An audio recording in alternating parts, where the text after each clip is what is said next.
พอกันอีกมือที่สองพี่น้องทักทายสบายดีกันหมดสุขุสุคนสมองสุบอนปะบ่ได้เบาเงาพี่น้องเปิดกล้องมากับเขาเนื้อเขานางรถพาไปรถหาก็เลยหงเฮียนบ้านเขาแล้วมีแห้งแล้วมือที่สองของการเบิกว่านนี่บ่ได้ไปรีวิวพี่น้องอยากหลายมือที่สองของการเบิกที่กันบ่ได้เปลี่ยนฮอดเสือพี่น้องคิดเบิ่งความฟ้าว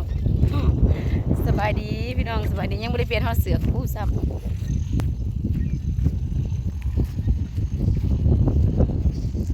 เอายังบ่ได้แล้วบ่ตัววานนี่ค่ะ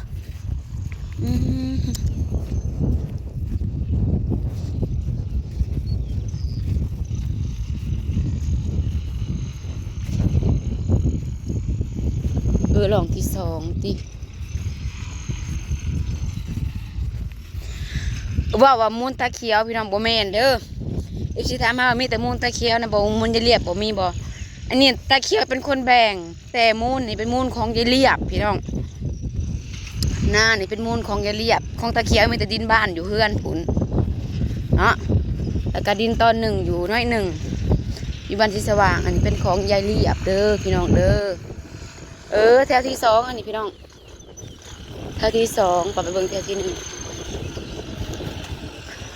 แถวที่สองมือนี่อยากแล้วแถวที่สามแม่นแหละ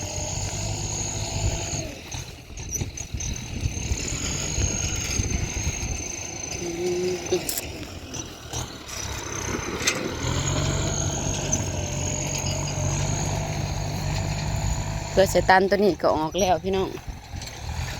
เถอะ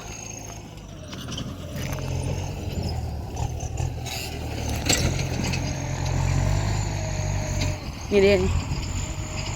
มีแต่หมากขี้หินทั้งนั้นเลยพี่น้องให้บ่ใหญ่ปานใด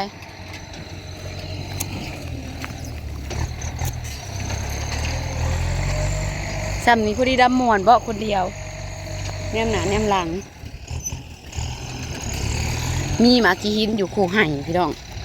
บ่มีให้ได้สิบ่มีหมากขี้หินเนาะ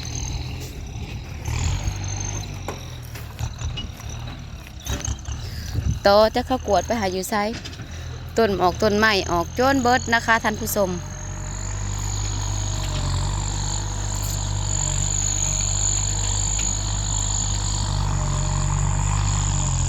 มีหมากขี้หินถูกไห่จ้า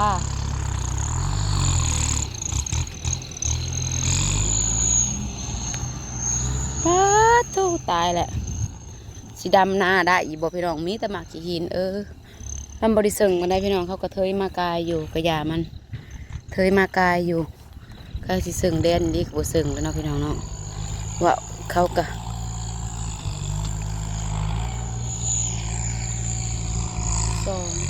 4 ให้พี่น้องได้คนละ4 ให้ได้เข่าวันผูละประมาณ10 สอบ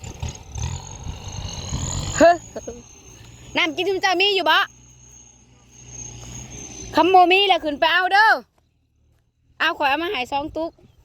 พออีเมย์อยู่กับร้านบ่มีแหละขึ้นไปเอารถ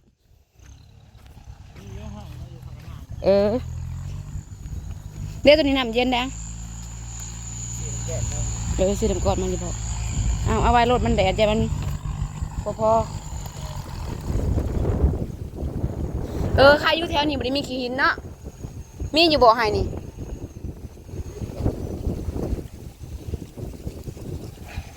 ให้นี่ก็อยากวิทย์แล้วเนาะ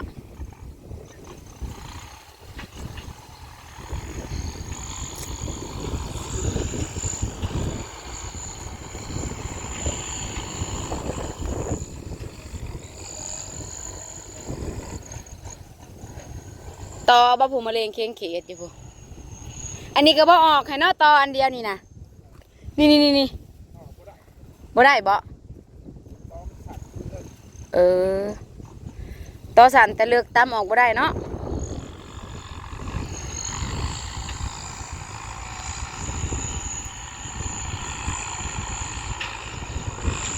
มื้อนี้แถวที่สอง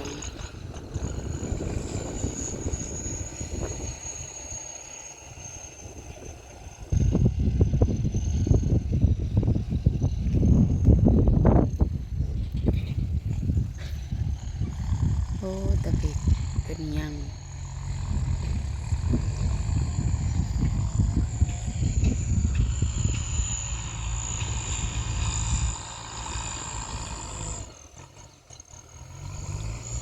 ตัวเก่ายังแป้งบ่ได้ดอกบ่ดินแข็งบ่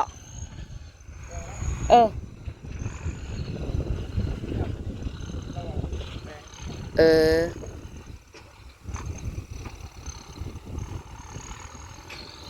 2 3 4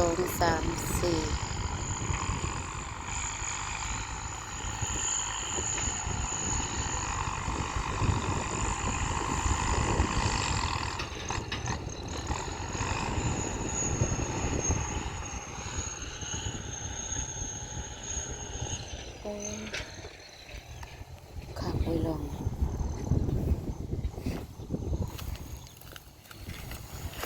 กดหัวคิดหัวความ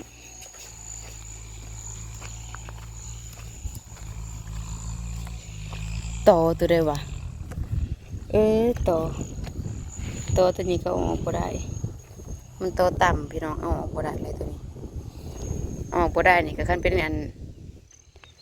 กันเป็นแดนของบ่อจอยนี่ก็บ่เหลือแหละเป็นของคนอื่นนี่บ่ฮู้หมอสิจูดป้าปีนี้เฮ็ดไว้บ่พี่น้องมีแต่หน้าหายบักใหญ่ต่อตัวนี้โอ้โพนตัวนี้ออกต่อตัวนี้อีกพอดีความโพนเลยบอนนี่ขาดลงโลดนี่บอนนี่เป็นทางน้ำนี่ขาดลงเลยหอดสำนีแหละพี่น้องก้านี่แหละเฮ็ดเป็นตะกะบันนี้เฮ็ดเป็นตะกะปลาไว้เป็นตะกะหมดเลยแถวตัวนี้แลได้น้อยนี่4 ไห่4 ไห่ก็ไห่บ่ใหญ่พี่น้องมาแถวตัวนี้ผัดกวางบันนี้ลงเลิกผัดกวางไห่กับกวางกลัวอีกบ่ลงมาบันนี้พัน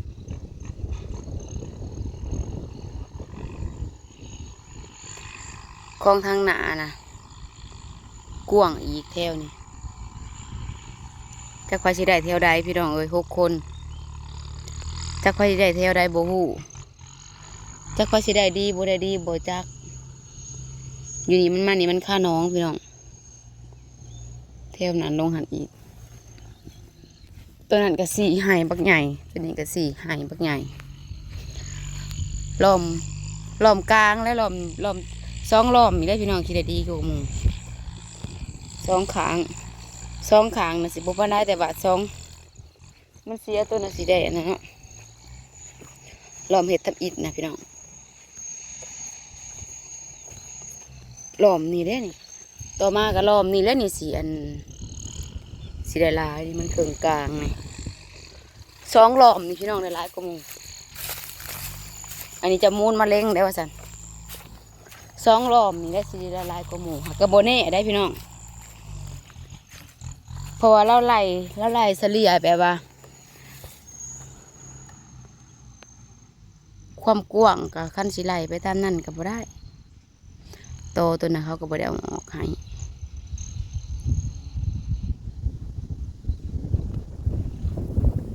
แถวนี่2 แถวนี่โอเคเลยนี่แถวตัวเขาเจ้าเห็ดกับแถวเขาเจ้าสิมาเห็ดนี่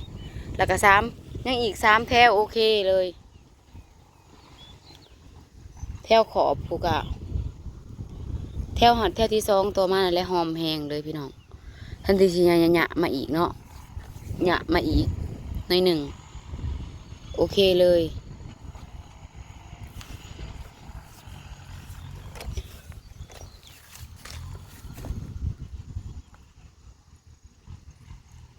แถวสุดกับแถวต่อมาจักสิเป็นของไผแถวนี้ก็จักสิเป็นของไผพี่น้องถ้าแล้วพูดแล้วจังตกให้ยังบ่ฮู้บ่แม่นเจ้ามูลพี่น้องแล้วแต่มาถ่ายคลิปแล้วก็วิพากษ์วิจารณ์แล้วก็เว้าไปตามภาษาซื่อๆอีกตัวนี้ก็กว้างเติบ2 3 4 5 6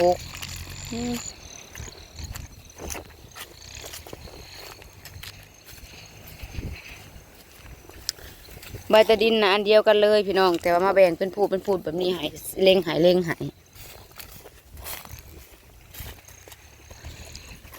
อันนี้มูลจะเรียบเด้อพี่น้องเด้อมูลจะเรียบขายมูลอยู่บ้านไหม่วงมาซื้อตัวนี้ก็เป็นมูลจะเรียบคือเก่าสลับมูลตะเขียวมีแต่ดินอยู่บ้านหันเด้อดินอยู่บ้านหันกับเพื่อนหล้างนี่ก็เป็นอันมูลนำการกับยิงแม่เนาะมูลนำการกับยิงแม่สำหรับเพื่อนหล้างนี่นะเป็นมูลนำการมูลปลุกสังข้าเจ้าหานำกันว่าสิซาตัวมูลทางพ่อทางแม่ตัวนี้เป็นมูลของแม่แต่ว่าพ่อนำปั้นให้พี่น้องและสำหรับมูลของพ่อและแม่มีแต่ดินอยู่บ้านอยู่เพื่อนหันมีแต่เท่านั้นเด้อของพ่อนะ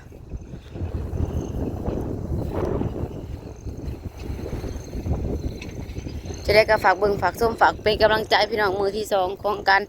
เบิกให้หน้า3 4หาประมาณ6 มือกูแหละมือละห้องมือละเรียนไปสิซะ